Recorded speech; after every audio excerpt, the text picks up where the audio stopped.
konsultan di beberapa perusahaan, tapi intinya sebetulnya saya adalah pekerjaan saya guru, saya mengaji Parahyangan. Baik, Bapak Ibu sekalian, untuk mempersingkat waktu, bisnis di saat ini itu kita tidak lagi hanya sekedar buka toko gitu ya, atau menjalankan bisnis di dunia nyata, tapi kita sudah bermain istilahnya di awan. Ini yang kemudian membuat suatu perubahan paradigma, ada disruption era, itu kata Profesor Renald Kasali, karena kita tidak lagi hanya bisa bertemu dengan pelanggan, tapi bertemunya itu di awang-awang. Nah, mengapa bisnis digital saat ini menjadi penting? Itu ada beberapa cerita Bapak Ibu, saya ingin sedikit sampaikan bahwa ada disruption. Kita tahu sekarang the largest store in the world itu ternyata dipegang oleh Amazon. Kemudian si provider itu dikuasai oleh Uber. Kalau di sini barangkali ada Grab, ada GoCar, Gojek gitu ya. Kemudian the largest content provider itu dikuasai oleh Facebook. Ini udah lebih dari 20 tahun mungkin. Kemudian TV provider ini yang membuat hilangnya LD, Laserdisc, bahkan DVD, Blu-ray itu dipegang oleh Netflix. Kemudian database itu sekarang dipegang oleh Google, sebentar lagi diganti oleh AI barangkali. Dan kemudian kita tahu accommodation dipegang oleh Airbnb. Kemudian the largest store sekarang ini dikuasai untuk musik, ini dikuasai oleh Spotify. Kemudian software itu dikuasai oleh Play Store. Nah, Bapak Ibu sekalian, dari sini kita melihat bahwa bisnis itu sekarang ternyata tidak lagi ada di dunia nyata dalam artian tangible, namun lebih pada sesuatu yang sifatnya intangible. Nah, bagaimana dengan di Indonesia? Kita tahu ada Tokopedia, bahkan dokter pun bisa melayani pasien melalui Halodoc. Kemudian ada Paralaku, ada Sayurbox, ada banyak sekali toko-toko yang sekarang ini istilahnya berada di awang-awang. Nah, Bapak Ibu sekalian, saya ingin cerita sedikit begini. Mari kita bedakan dahulu dan sekarang. Dahulu ini belum terlalu lama Bapak Ibu. Katakanlah 10-15 tahun yang lalu. Kalau kita mau buka usaha, saya ingin bicara langsung aja di dunia praktek, saya nggak ingin tinggi-tinggi di awan. Dulu, kalau kita mau buka usaha, itu kita dengan mudah bisa membeli barang, kemudian menyewa tempat, dan kemudian kita bisa lakukan pasang iklan, ya, atau lebih umum lagi kita berpromosi, yang intinya kita harus mampu menjangkau pasar. Tentu saja ini semua butuh modal. Hari ini, Bapak Ibu sekalian, kita tidak perlu lagi melakukan seperti itu. Jadi dari kamar pun kita bisa berjualan. Dari rumah kita bisa melakukan bisnis. Dan ini teruji ketika 2 tahun lebih kemarin kita kena pandemi, dan itu betul-betul di satu sisi menjadi bencana, tapi di sisi lain menjadi peluang ternyata. Karena banyak orang yang bisa hidup bahkan berkecukupan dengan melakukan bisnis dari rumah. Kita bisa masuk ke online shop, ya. Baik ini kita mau jualan ataupun mau kita beli sesuatu. Ada Tokopedia, ada Shopee, ada Lazada, ada Blibli.com, banyak sekali. Dan kemudian kita berpromosi menggunakan media sosial. Ya, nanti saya akan sampaikan bahwa kita jangan berjualan di media sosial, tapi kita membuat orang menjadi terpengaruh. Kita menjadi influencer di media sosial. Ya, jadi kita tidak perlu lagi menjangkau orang melalui promosi-promosi tradisional, namun kita bisa menggunakan media sosial untuk ajang promosi kita. Yang intinya sebetulnya tanpa modal pun, selama kita punya network, bisnis kita bisa. Ini yang terjadi saat ini, Bapak Ibu sekalian. Nah, banyak perusahaan besar dengan aturan main yang kuno yang diciptakan oleh generasi kami, saya lahir tahun 58, Bapak Ibu, kami masuk ke generasi baby boomers, ternyata kalau tidak mampu beradaptasi, kita akan menjadi seperti dinosaurus. Pernah ada dan musnah. Kenapa? Karena kita kalah lincah, kalah menarik dengan perusahaan-perusahaan yang dikelola oleh anak-anak muda. Ini kenyataan Bapak Ibu sekalian. Bapak Ibu boleh cek di kota-kota besar, bagaimana toko-toko elektronik tutup, bagaimana mall-mall yang kemarin ini berdiri megah mentereng, perlahan tapi pasti kemudian mulai mengecil dan cenderung tutup, kalau tidak mau dikatakan bangkrut. Ini yang terjadi, ini di dunia ini Bapak Ibu sekalian. Nah, apa yang kita bisa lakukan sekarang? Saya berani katakan bahwa sekarang ini kita pada masa transisi antara melakukan bisnis offline dan juga bisnis online. Saya tidak katakan bahwa bisnis online pasti sukses atau bisnis offline pasti bangkrut, karena masih ada sekelompok konsumen yang tidak puas untuk berbelanja kalau dia tidak melihat, menyentuh barang yang mau dibelinya. Artinya, peluang untuk bisnis offline pun masih jalan. Namun, pada saat transisi seperti ini, kemampuan kita untuk menggabungkan antara online dan offline menjadi sangat penting. Baik, Bapak Ibu sekalian. Jadi kita harus lakukan secara looping. Closing the loop between online and offline marketing. Inilah yang terjadi saat ini. Artinya, kalau kita tetap bertahan pada bisnis tradisional, kita bisa jadi kalah. Tapi kalau kita tiba-tiba tanpa keahlian, hanya karena latah, kita masuk ke bisnis online pun tanpa ilmu dan pemahaman yang cukup secara teknis, maka bisa jadi kita pun akan. Begitu Bapak Ibu. Nah, mari kita lihat tahapan penting yang ada di benak konsumen. Yang pertama, konsumen saat ini itu sangat-sangat well informed, sangat-sangat cerdas, sangat-sangat well informed. Jadi, konsumen saat ini itu sangat-sangat tahu dan punya kemampuan dalam memilih, Bapak Ibu sekalian. Kemudian, ketertarikan mereka akan menjadi sangat-sangat besar karena informasi yang membanjiri benak mereka itu sangat-sangat banyak. Ini kenyataan. Jadi, kita harus punya kemampuan untuk membuat mereka aware dan interest. Bahkan kita harus mampu memberikan mereka kemampuan untuk mempertimbangkan.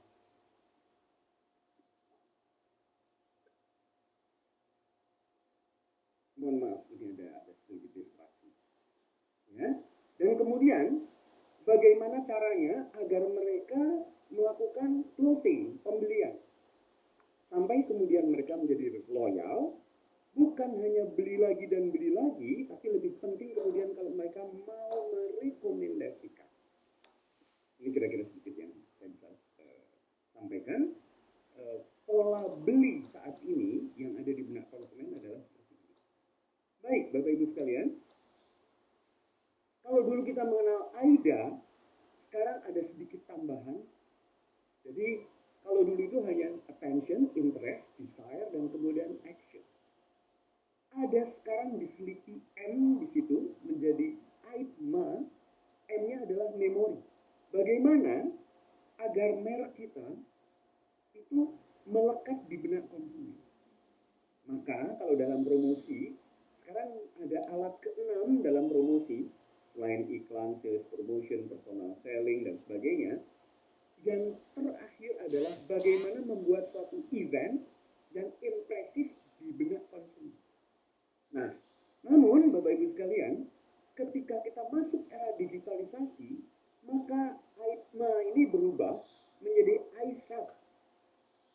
ISAS stand for attention, interest, and then the customer will search, and then they do action, and they share to others.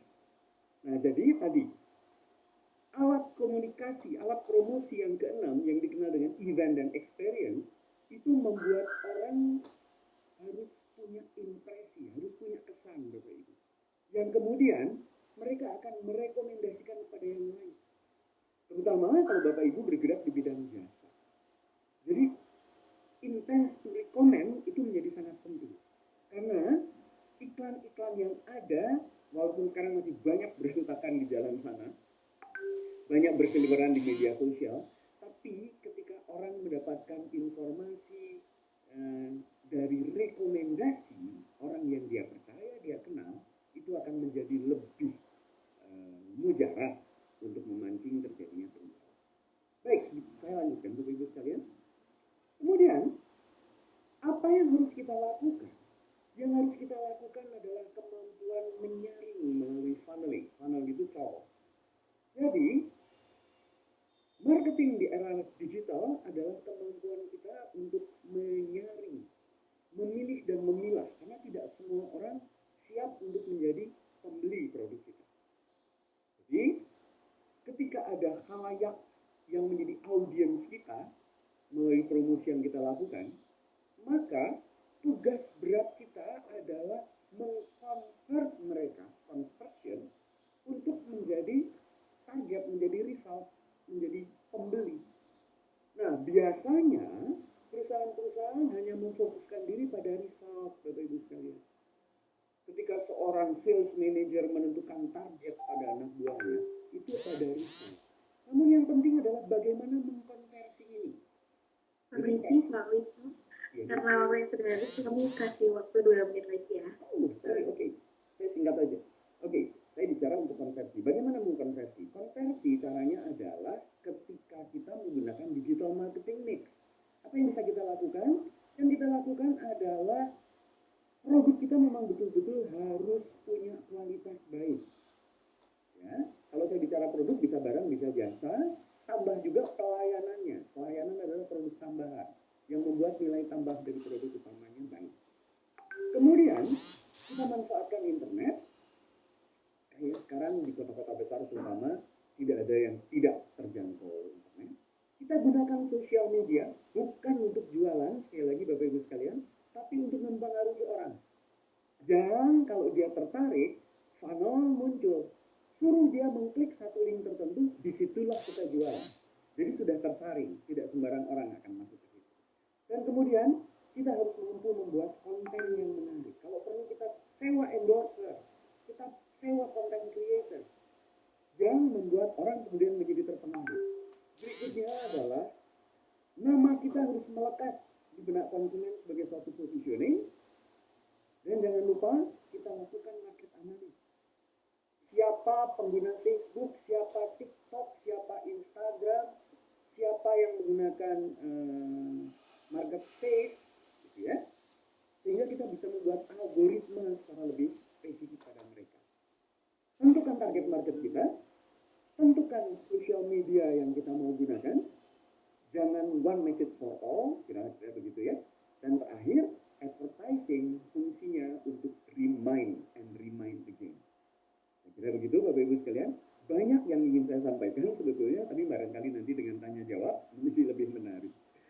Baik, terima kasih Mbak Lia. Mohon maaf. Oke, luar biasa sekali pembukaan oleh Pak Wisnu selaku pembicara pertama ya. Mungkin buat teman-teman ya yang udah nyimak dari YouTube ataupun dari Zoom, itu semoga bisa bermanfaat ya. Tadi poin-poinnya jangan lupa dicatat, atau yang misalnya di capture itu boleh banget dilihat lagi seperti itu. Yang ketinggalan yang baru masuk Zoom boleh nanti dilihat yang lebih lengkapnya ada di YouTube channel kami ya teman-teman semua.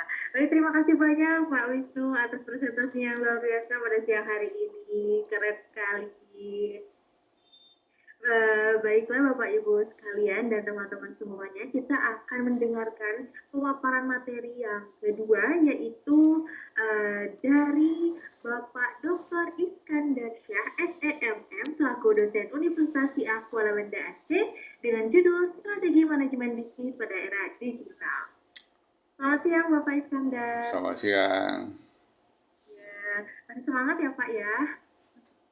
Masih, mantap. Baiklah Bapak, dipersilakan untuk presentasi CV-nya dan juga presentasi. Baik, Assalamualaikum warahmatullahi wabarakatuh. Izin saya share screen. Ya, saya dosen Fakultas Ekonomi jurusan Manajemen Universitas Syahkuala. Sehari-hari selain dosen ngerjain mahasiswa untuk menjadi entrepreneurs, ya. Kalau nggak mau jadi entrepreneurs ke laut aja, ya. Atau juga membina UMKM, ya, tentu UMKM yang mau maju.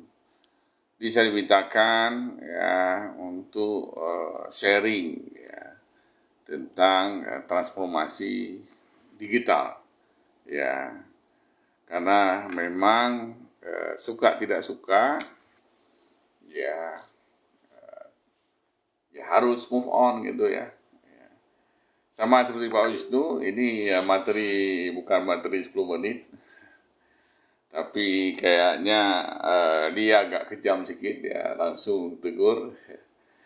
Jadi kita akan coba brief ya, misalkan cepat. Kalau kecepatan nanti boleh kontak Pak Wesley untuk minta nomor saya, kita diskusi lebih lanjut ya, karena memang transform ini nggak mudah.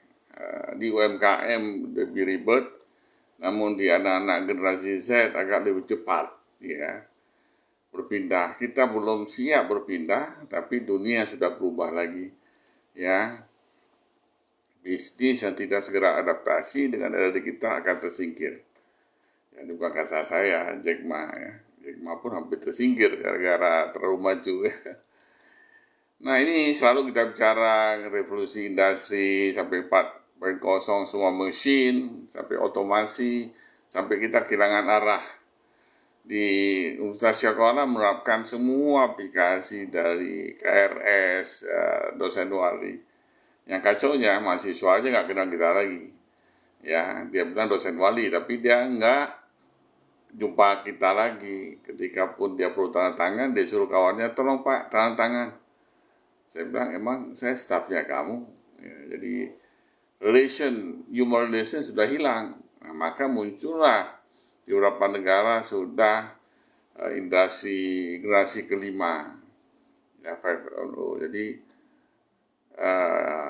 teknologi for better human life. Ya. Tapi apakah bisa? Ya, pertanyaan.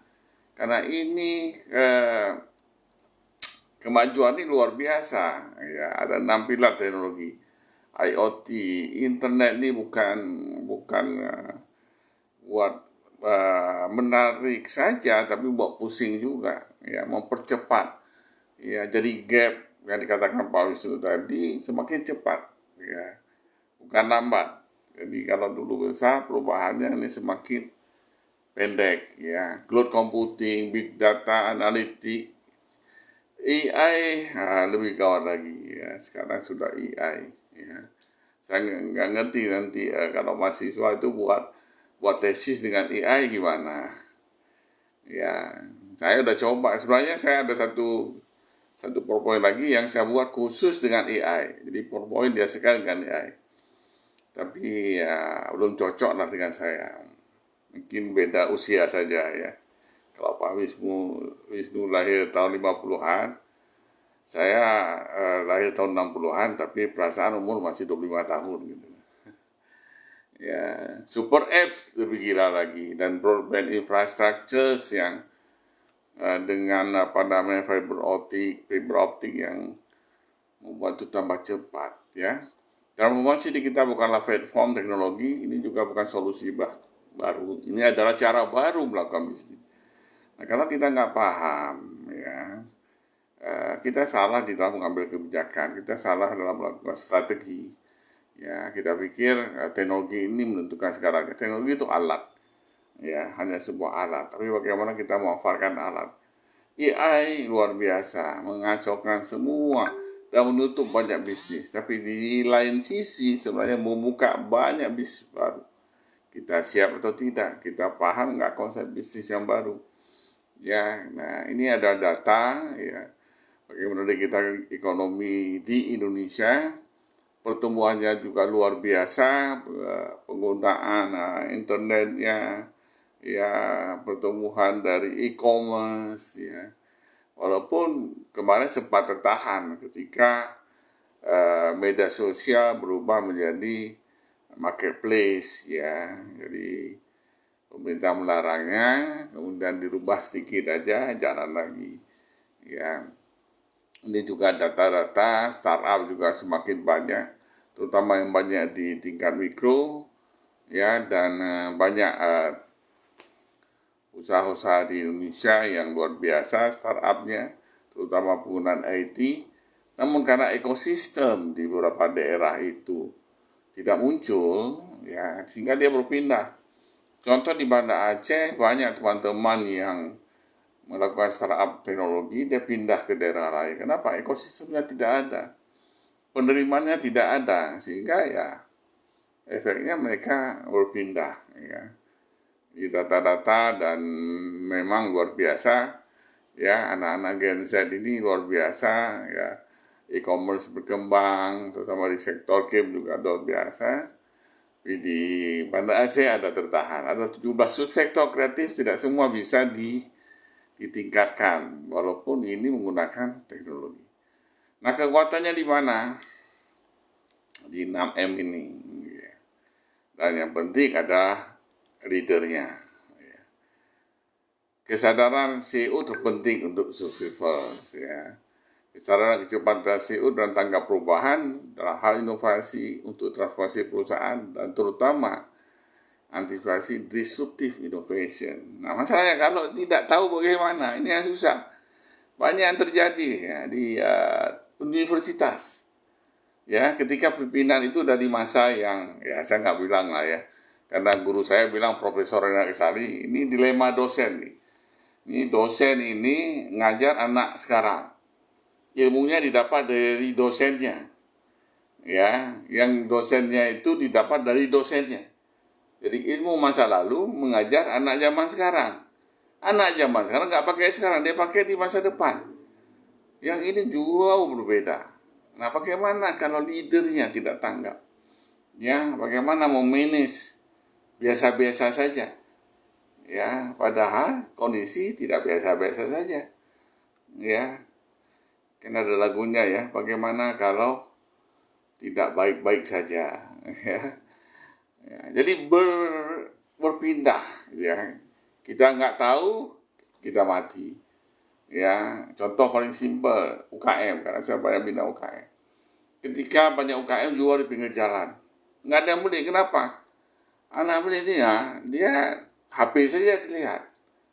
Satu hari menurut data 9 jam menghabiskan waktu. Sehingga dia lewat saja, nggak nampak ada jualan di pinggir jalan. Jadi harus ada something new. Ya, saya setuju dengan pendapat Pak Wisnu, ya. Ada online, ada offline, kombinasi. Ya, karena dua-dua itu masih saat ini. Ini kasus TikTok, ya keren menurut saya, kreatif saya bilang. Tapi ini masih belum siap, market belum siap terima. Sehingga komplain pada pemerintah mengambil tindakan, apa yang terjadi? Ya, live commerce masih ada, masih berubah dari media sosial commerce menjadi live commerce, marketplace juga banyak yang melakukan live sekarang. Ya, Shopee, Tokopedia, ada juga live. Karena live itu bentuk komunikasi yang langsung dengan customer, menghadirkan experience, mempengaruhi, ya. Bagaimana mengeksekusi transformasi digital hanya dengan satu cara. Gimana ya? Investasi jangka panjang untuk membangun tim, ya, ada tim, cultures. Kita berubah ini, suka nggak suka, budaya-budaya yang datang dari internet itu merubah cara kita berbelanja, cara kita mempersepsikan produk, ya, rencana kita nggak beli, kita beli. Ya, karena yang jual artis, panci-panci kita beli. Sampai rumah nggak tahu pakai itu apa. Ya, infrastrukturnya, inovasi, dan manajemen berbasis digital. Ini kanconya AI, ya. Ya, semua sudah AI. Ini salah satu case. Hi, I'm Ronnie. Today I'm going to introduce you to my colleague who will be joining Bukan manusia AI News Anchor. Please welcome to ya. Saya sudah buat juga di TikTok saya. Terima kasih ya. TikTok bukan dunia saya, tapi saya udah TikToker sekarang. Saya buat hanya 2 menit menghasilkan produk seperti ini. dan menarik. Ya. Khususnya Nah, bagaimana tentang presenter ilmu berikutnya? dan teknologi. Please give Devon a warm Ini kan welcome. generasi Lia ini, Sampai ya. jumpa. Ini mau kemana ini? Ya, kalau kita lihat, ya, sedih. Ya, saya selalu contoh, Hi, I'm ya. Ronnie. Paling Today I'm simpel bringing contoh. Ya, saya bilang sama anak-anak mahasiswa saya di akuntansi, udah tutup saja lah akuntansi. Kenapa? Ya sekarang zaman digital kan, dan tidak digital. Tingkat membuka pendapatan bulan harian kalian tidak bukan dengan aplikasi. Nah ini dia. Mestinya teknologi seharusnya membuat hidup kita lebih mudah, memungkinkan kita untuk melakukan hal-hal lebih cepat dan efisien. Apakah iya? Ya, ini pertanyaan. Ya, bagaimana kita jawab sama? Apakah kita berani dari versi 4 ke versi 5? Ya, industri versi 5 yang lebih humanis, teknologi untuk humanis. Karena lupakan saja semua teknologi. Ya, dan kita sudah rasakan sekarang ini. Jadi saya pikir itu saja untuk share. Ya, mudah-mudahan tidak kelebihan waktu. Ya, terima kasih. Saya kira assalamualaikum warahmatullahi wabarakatuh.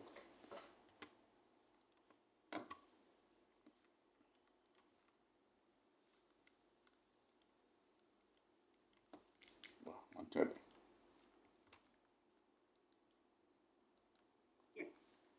Masih ada yang mau ditambahkan, Pak? Ya, cukup. Ini karena cepat jadi kecepatan ya. Nah, keren sekali. Memang betul ya Pak, memang dari AI itu bisa menampilkan hal-hal yang bisa berubah gitu kan, apalagi dengan konten-konten yang sekarang cuma cukup pakai AI gitu kan, kayak tadi yang Bapak sampaikan, itu contohnya gitu, saya pikir itu manusia ya, ketika dilihat AI, oh ternyata yang dipakai oleh AI kayak robot gitu ya, sekarang udah benar-benar canggih, jadi memang pemanfaatan teknologi ini memang harus kitanya lebih dipelajari lagi. Terima kasih banyak Ya, Bapak Iskandar sama-sama. atas presentasi materi Mudah-mudahan ada pada siang manfaat. hari ini. Luar biasa. Baiklah Bapak Ibu semuanya, kita akan memasuki penyampaian yang oleh pemateri yang ketiga, yaitu ada dari Bapak Dr. Triki SEMRE Peda selaku dosen Universitas Kristen Petra Surabaya dengan judul Digital Information from Inside On. Selamat siang Bapak Riki. Selamat siang Bapak Riki, sudah hadir di Zoom.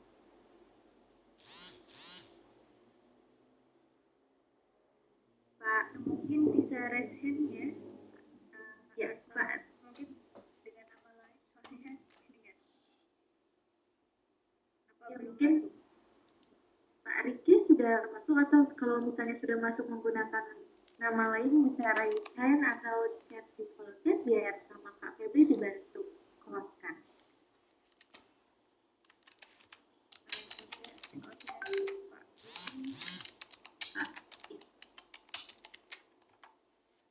Pak Wisli. Pak Wisli, halo.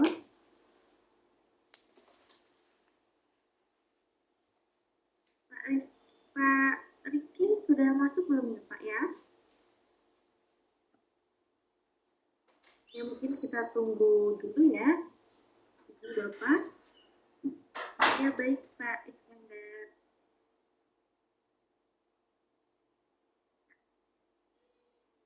Nah, sambil menunggu konfirmasi dari Pak Riki terlebih dahulu, buat teman-teman yang tadi sudah mendengarkan pemaparan materi dari Pak Wisnu dan juga Pak Iskandar, boleh ya nanti itu dicatat punya, atau ada yang kalian kurang mengerti, boleh kalian tanyakan, dan nanti pertanyaan-pertanyaan kalian yang ada di kolom chat ataupun di YouTube bakal dipilih dan nanti akan kami bacakan supaya para narasumber akan menjawab pertanyaan kalian.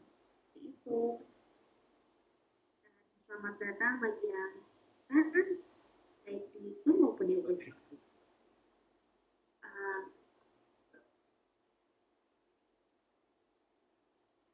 Mungkin kalau Pak, jadi gimana Pak Wisli boleh? Oh, ya, karena Pak Rikinya belum masuk, jadi akan di alihkan dulu kepada Bapak Yudhistira. Mungkin boleh, apakah berkenan untuk presentasi sekarang? Pak Yudhis? Ya, selamat siang. Oh, oke, berarti ya deh, aku panggil dulu ya, Ya. Pak. Baiklah, pemaparan materi Boleh. yang selanjutnya yaitu akan diisi oleh Bapak Yudhistira Adwimurti, SEMSI, selaku dosen Universitas Profesor Dr. Mustopo Beragama Jakarta, dengan judul Transformasi Bisnis Menuju Puncak Keberhasilan Strategi Manajemen di Era Digital. Baik, kepada Bapak Yudhistira dipersilakan. Ya, baik, terima kasih rekan-rekan Sivitas Akademika dan rekan-rekan praktisi semua. Alhamdulillah, pada kesempatan siang hari ini, perkenalkan saya Yudhistira Adwimurti, SEMSI, ya. Perkenalan sedikit dari saya. Saya memiliki latar belakang pendidikan formal di manajemen dan akuntansi, dan sekarang lagi menempuh pendidikan sarjana hukum juga, dan juga sekaligus kuliah untuk S3 akuntansi. Kemudian kalau informal pernah di perbankan, logistik, procurement, supply chain management, dan ada juga sekarang menjalankan bisnis travel, kemudian sebagai auditor di kantor akuntan publik, juga sebagai kepala penjaminan mutu di salah satu universitas, pernah juga jadi kaprodi manajemen dan sekarang dosen. Itu sekilas saja, teman-teman. Berikutnya agenda presentasi kita pada hari ini ada beberapa hal, ada 8, yaitu di sini pendahuluan, kemudian konteks bisnis digital apa saja di sini, kemudian mengapa harus transformasi bisnis, ya. Kemudian strategi manajemen seperti apa, kemudian komponen dalam transformasi bisnis di era digital seperti apa, dan supporting teknologinya apa. Kemudian nanti kita akan mengurai sedikit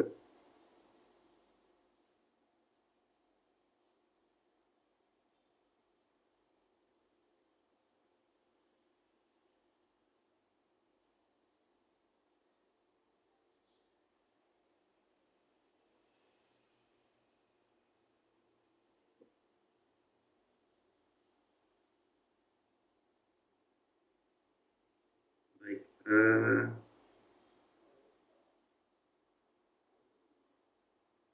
Ya. Kita lanjut lagi. Baik. Kemudian studi kasus perusahaan-perusahaan yang sukses melakukan transformasi bisnis dan ada tantangan dan juga problem solving seperti apa. Untuk yang pertama, kita akan mengenal lebih jauh tentang latar belakang transformasi bisnis di era digital. Nah, dalam beberapa tahun terakhir kita telah menyaksikan revolusi digital yang mempengaruhi segala aspek kehidupan kita, ya. Kalau lihat ilustrasi di sini dari tahun 1984, mulai dari industri 1.0 sampai sekarang di tahun era milenium ini, dan sampai generasi Z ini kita masuk ke industri 4.0 sampai dengan 5.0.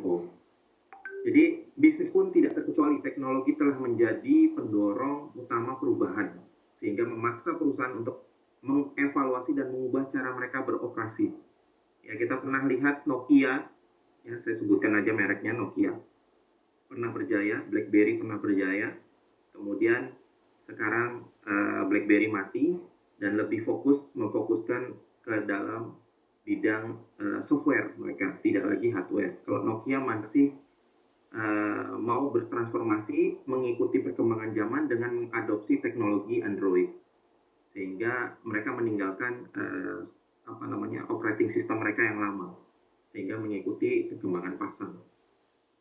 Nah, mohon maaf saya agak cepat aja karena waktunya dibatasi, jadi biar dapat intinya. Pentingnya adaptasi strategi manajemen, ya. Jadi kita meninggalkan teknik marketing tradisional menuju ke era digital.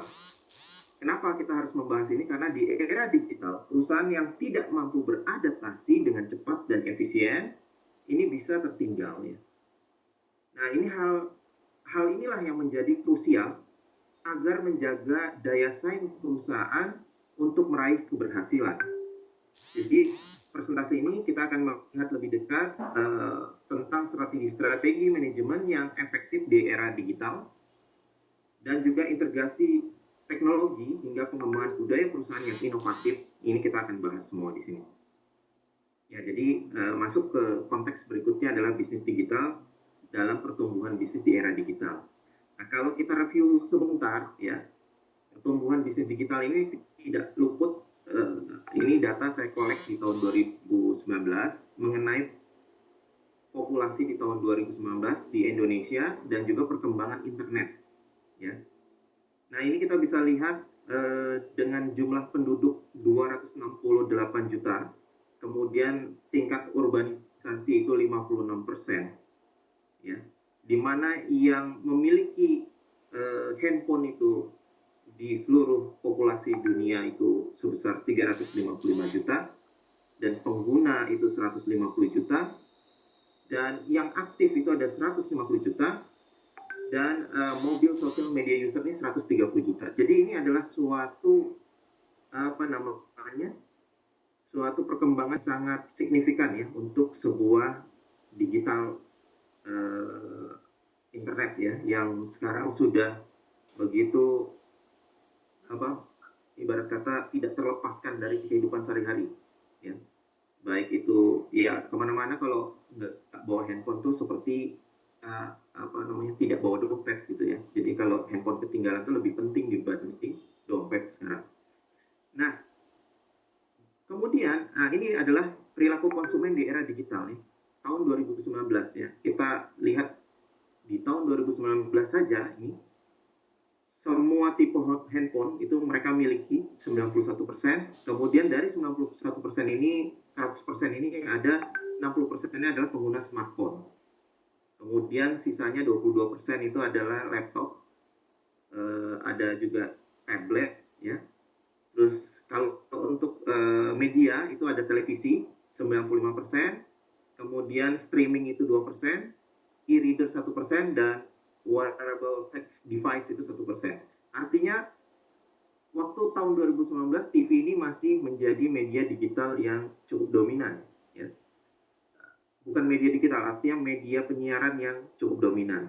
Namun coba bayangkan sekarang tahun 2024 tergantikan dengan adanya layanan streaming ataupun YouTube ya, dan sekarang TikTok ya.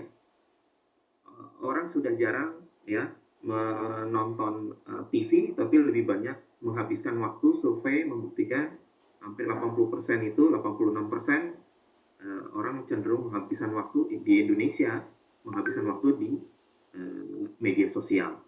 Nah, ini adalah suatu peluang buat kita merubah, mentransformasi bisnis yang tadinya beriklan di TV, ini peluang untuk dengan cara beriklan yang murah lewat media sosial. Kemudian tantangan peluang yang dihadapi perusahaan ya. Jadi tantangannya adalah mulai dari ketatnya persaingan hingga risiko keamanan cyber security yang harus kita jaga, dan kita harus pahami dan bagaimana mengatasi hal-hal tersebut. Ya, sering kita dengar, Instagram kami dihack, ya, Twitter kami dihack, dan yang lainnya. Ini masalah cyber security. Dalam menghadapi perubahan ini penting untuk melihat sebagaimana peluang. Perusahaan yang dapat menangkap peluang di era digital ini memiliki keunggulan kompetitif yang signifikan. Jadi kita garis bawahi bahwa kita harus memenangkan pertarungan di era digital dengan menciptakan competitive advantage ya, bahwa kita bisa bersaing di era digital ini. Jadi mengapa transformasi bisnis ya? Ya, transformasi bisnis ini bukan sekedar tren, teman-teman, tetapi sebuah kewajiban, keharusan. Karena perusahaan yang tidak bertransformasi itu risikonya terpinggirkan atau bahkan mati. Ya. Transformasi memungkinkan perusahaan untuk beradaptasi dengan perubahan pasar, teknologi, dan kebutuhan pelanggan. Jadi pelanggan sekarang contoh kayak pasar di Tanah Abang ya, itu tadinya rame gitu ya. Kemudian kalah dengan TikTok ya, TikTok Shop dan yang lain-lain. akhirnya mereka teriak. Kemudian pemerintah turun tangan ya. TikTok Shop dilakukan teguran sehingga merubah bisnisnya bekerja sama dengan Tokopedia. Kemudian tidak mau kalah, ini pedagang Tanah Abang akhirnya membuat satu tren mengikuti Bangkok ya, toko di Bangkok gitu ya, dengan live streamingnya mereka, sehingga akhirnya hidup kembali. Jadi ini yang perlu dicermati, mereka akhirnya mau berubah ya, daripada mereka berteriak-teriak kemudian tidak ada solusi, akhirnya mereka mau mentransformasi bisnis mereka dengan mengadopsi layanan digital dengan live streaming, mereka jualan dan sebagainya, dan di set sebagaimana mungkin area mereka adalah area yang tempat yang nyaman untuk live streaming dan lain-lain. Jadi manfaat transformasi bisnis ini, perusahaan dapat meraih berbagai manfaat seperti peningkatan efisiensi operasional, peningkatan inovasi produk, dan penguasaan pasar digital. Manfaat lainnya adalah adaptasi teknologi terkini dapat membuka peluang baru dan meningkatkan pengalaman pelanggan. Kita ambil contoh, siapa sih yang selain tadi yang saya cerita itu yang melakukan transformasi bisnis, itu antara lain Microsoft ya. Transformasi bisnis yang signifikan ini dibawa kepemimpinan CEO Satya Nadella ya.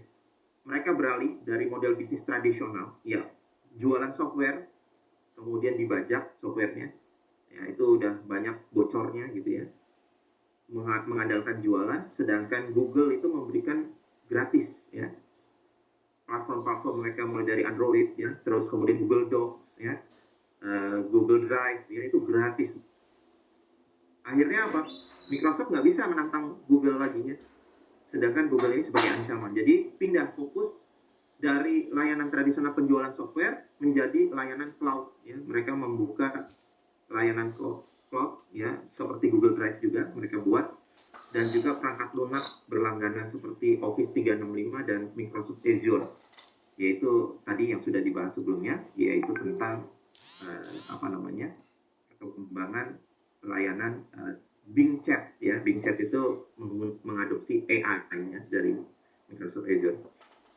Nah, pencapaian Microsoft ini, sejak menerapkan strategi ini, Microsoft berhasil meningkatkan produktivitas secara signifikan, teman-teman. Mencapai pertumbuhan pendapatan yang konsisten setiap tahun dan mengukuhkan dirinya sebagai pemimpin di pasar layanan cloud ya. Nah, strategi manajemen di era digital. Ini bagaimana sekarang strategi kita ya? Yaitu ada 4 di sini. Yaitu saya mengambil highlight adalah integrasi teknologi dan analisis data.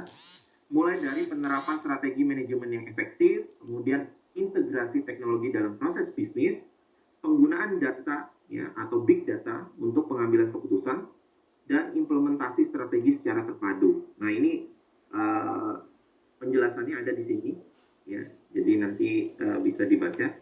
Saya skip aja supaya menghemat waktu. Waktu 2 menit lagi ya, Pak. Oke, 2 menit lagi. Baik, komponen transformasi bisnis ya. Saya langsung bacakan aja, tapi nanti nggak saya jelasin detail. Ini mulai dari fokus pada budaya inovatif ya. Jadi tentunya budaya inovatif harus dibangun di dalam perusahaan.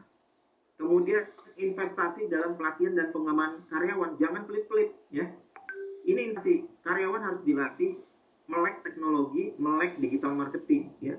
Kalau ada pelatihan, langsung pelatihan yang mengarah kepada digital marketing ini ya. Kemudian pentingnya keselarasan komponen ya. Selain budaya inovatif ini dan investasi dalam karyawan, juga terkait perubahan proses bisnis yang saling terkait, maka harus ada keselarasan di antara hal tersebut agar membentuk dasar yang kokoh untuk transformasi bisnis yang berkelanjutan. Kemudian perubahan proses bisnis yang lebih efisien. Ya, jadi transformasi bisnis seringkali melibatkan restrukturisasi proses bisnis untuk meningkatkan efisiensi melalui evaluasi pembaruan. Perusahaan dapat mengurangi waktu siklus, menghilangkan redundansi, dan meningkatkan responsivitas terhadap pasar. Nah, ini teknologi yang mendukung transformasi. Ada cloud computing, ada kecerdasan buatan AI atau mesin belajar ML, dan big data analisis prediktif. Ya, ini ada penjelasan dan manfaatnya ya, nanti bisa dibaca kembali. Nah, ini studi kasus. Ini saya tampilkan Amazon ya, tambahan lagi ini. Bagaimana Amazon awalnya sebagai pengecer online berkembang menjadi ekosistem bisnis yang melibatkan e-commerce, cloud computing, kemudian media streaming dan banyak lagi lainnya. Nah, ini bisa dibaca. Yang tadinya pengecer online berubah, bertransformasi ya, mengikuti perkembangan zaman. Nah, tantangan dan cara mengatasi ini ada tantangan terkait kompleksitas teknologi, perlawanan perubahan, keamanan cyber ya. Kemudian strategi untuk mengatasi hambatan yaitu melalui pelatihan pendidikan, komunikasi terbuka, sistem keamanan yang diperkuat ya. Terus juga pentingnya pelibatan karyawan dalam proses transformasi dan keberhasilan melalui kolaborasi antara tim manajemen dan karyawan dan melakukan feedback terus-menerus. Kesimpulannya bahwa transformasi bisnis di era digital memerlukan adaptasi strategi manajemen, integrasi teknologi, dan perubahan budaya perusahaan yang inovatif. Ya, studi kasus tadi sudah dijelaskan, ada Amazon, ada Microsoft, kemudian tantangannya yaitu kompleksitas teknologi, ya, perlawanan perubahan, dan yang lain-lain. Ini bisa diatasi dengan strategi pendidikan, komunikasi terbuka, dan keamanan yang kuat. Dan pelibatan karyawan adalah kunci keberhasilan, melibatkan mereka dalam pengambilan keputusan, membentuk tim internal, dan memberikan penghargaan. Ini poin-poin kunci dari materi kali ini. Ini tadi pertanyaan, kita lewatkan saja, dan terima kasih. Demikian paparan terkait dengan strategi manajemen di era digital. Terima kasih. Baik, terima kasih banyak kepada Bapak Yudhistira atas presentasinya yang luar biasa pada siang hari ini. Buat teman-teman tadi yang belum Bapak sampaikan atau belum Bapak sempat bacakan, boleh teman-teman lihat lagi di YouTube kami biar bisa terbaca dan juga ditulis poin-poinnya. Terima kasih banyak Pak Yudhistira. Baik, untuk pemaparan materi yang selanjutnya yaitu ada dari narasumber yang keempat, yaitu Bapak Dr. Ricky STMRE PVV selaku dosen Universitas Kristen Petra Surabaya dengan judul Digital Transformation from Inside Out. Selamat siang Bapak Ricky. Masih mute Pak.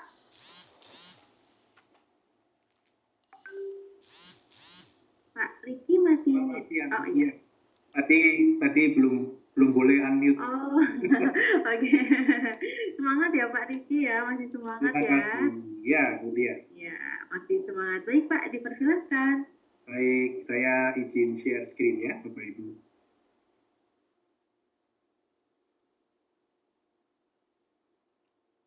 Ya, sekali lagi selamat siang, salam sejahtera buat kita semua. Saya pertama-tama mengucapkan terima kasih ya untuk kesempatan yang diberikan untuk berbagi di webinar nasional pada hari ini ya.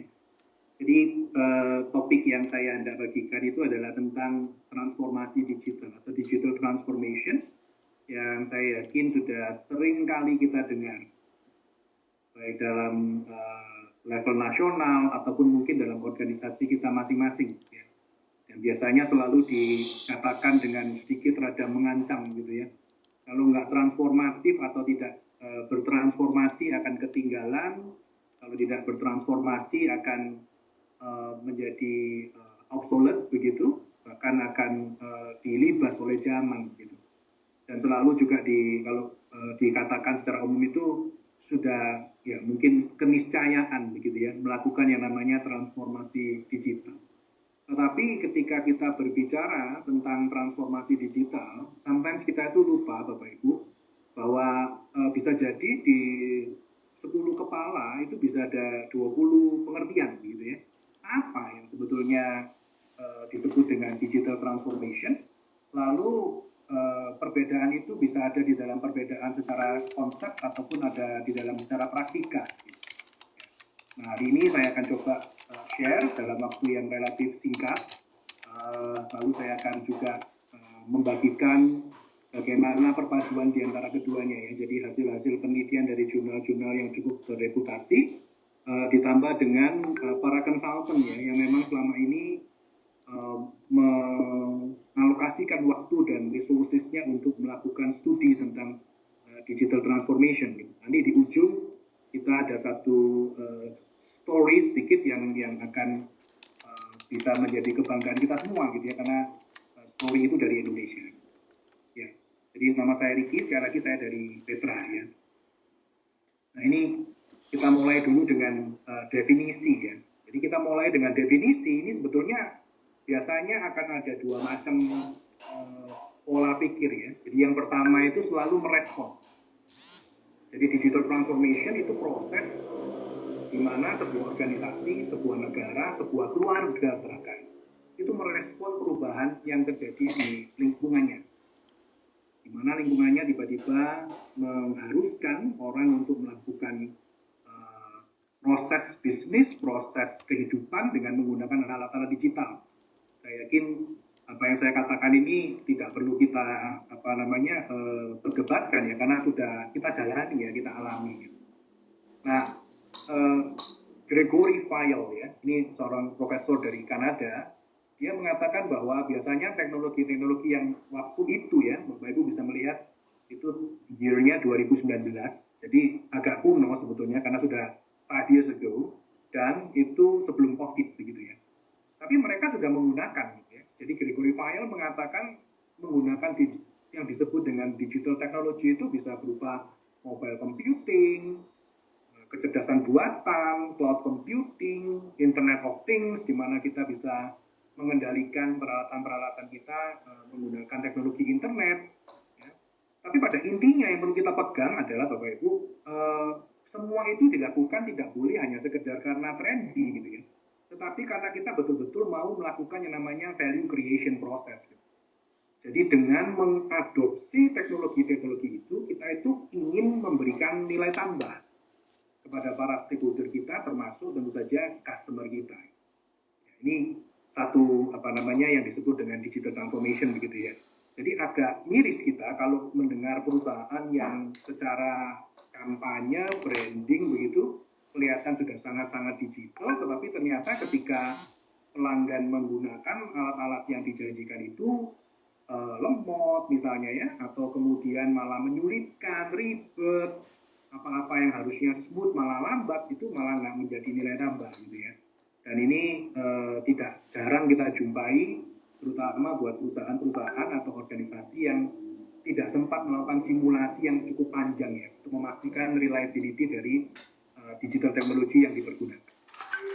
Nah, lebih lanjut, ketika saya membaca ini ya, saya mikir apa yang sebetulnya secara esensial terjadi ketika kita melakukan digital transformation. Gitu ya. Nah, Profesor Fayol lebih lanjut mengatakan bahwa suatu organisasi melakukan digital transformation ketika organisasi itu mempergunakan teknologi untuk melakukan perubahan yang signifikan ya, di dalam seluruh aspek di dalam organisasi itu. Nah, teknologi itu teknologi yang sudah berbaur jadi satu ya. Atau kalau boleh saya sebutkan ya bauran teknologi gitu ya. Nah, bauran teknologi itu menurut Profesor Fayol ada 3C gitu ya.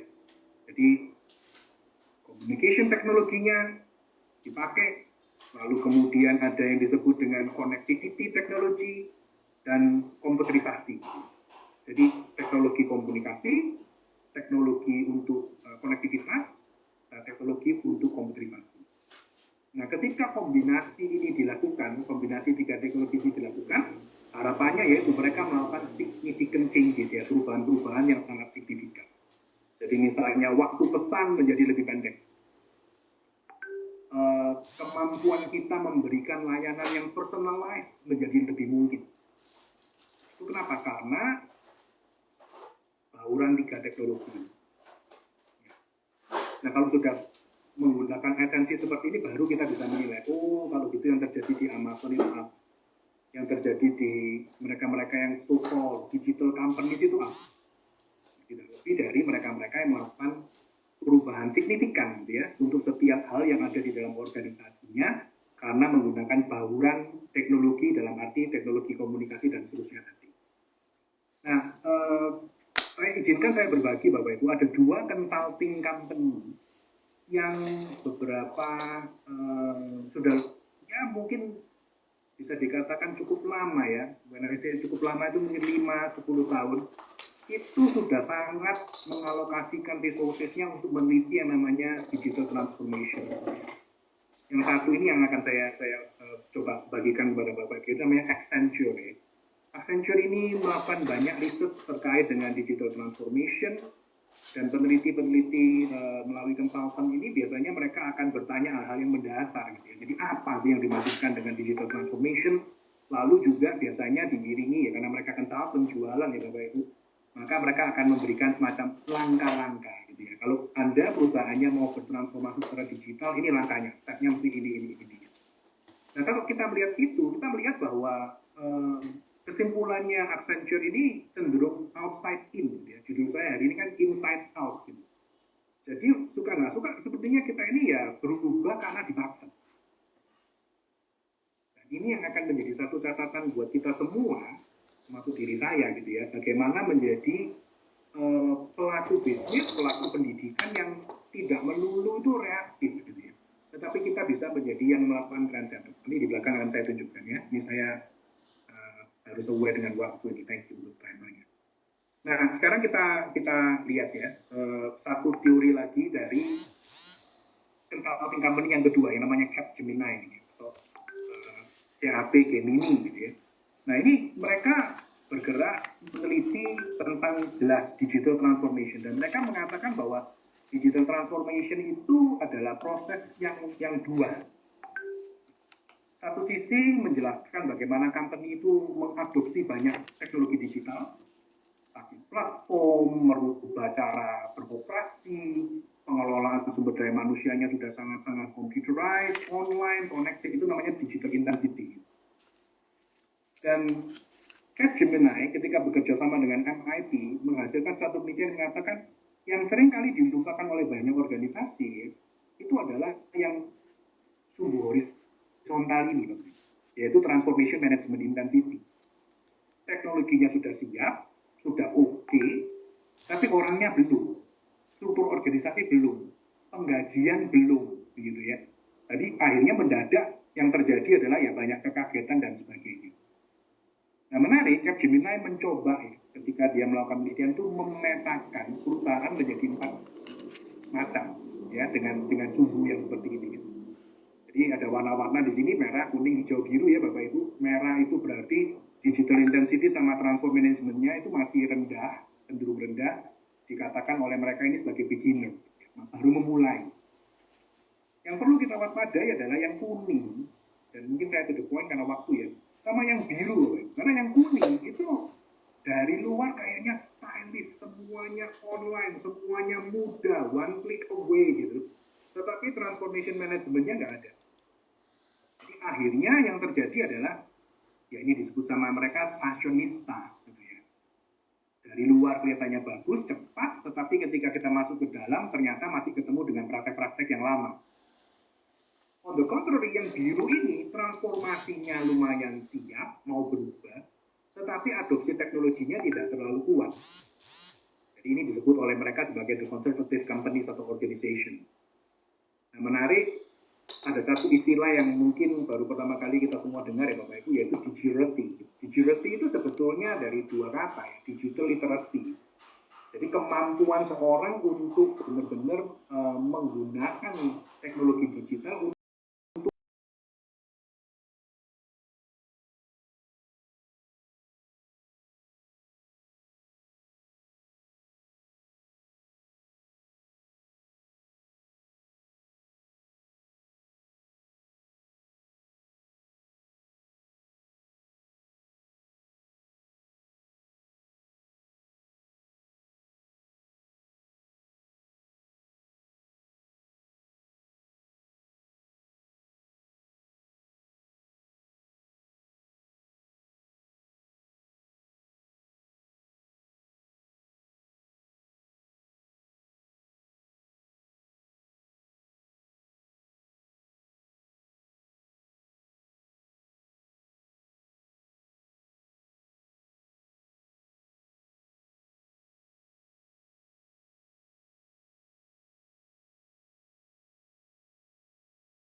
saya tambahkan kata strong itu, karena bisa jadi kita hadapan dengan mereka-mereka itu sudah ditolong, tapi ya dasarnya memang tidak mau berubah.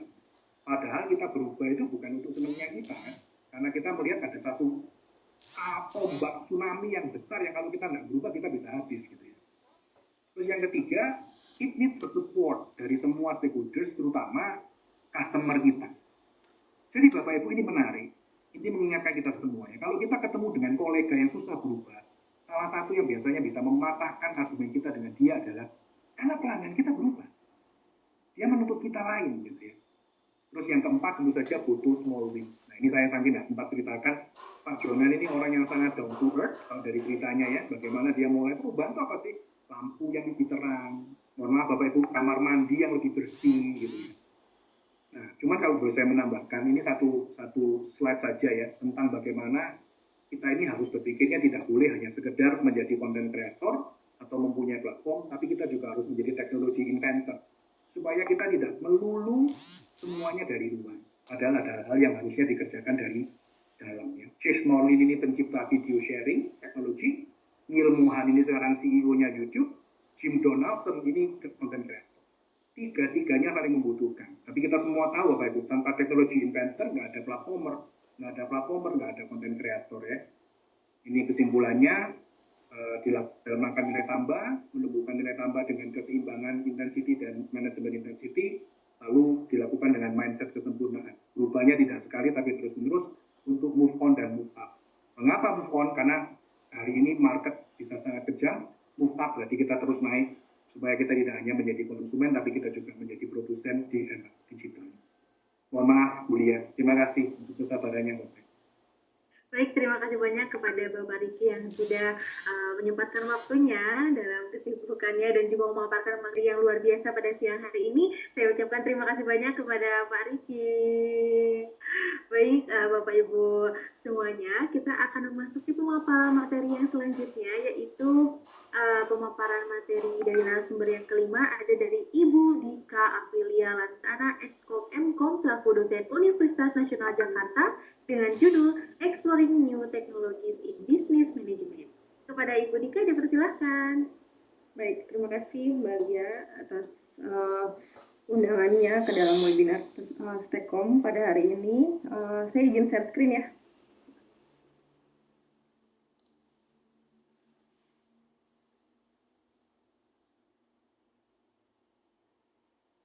Baik, apakah sudah terlihat screen saya? Sudah.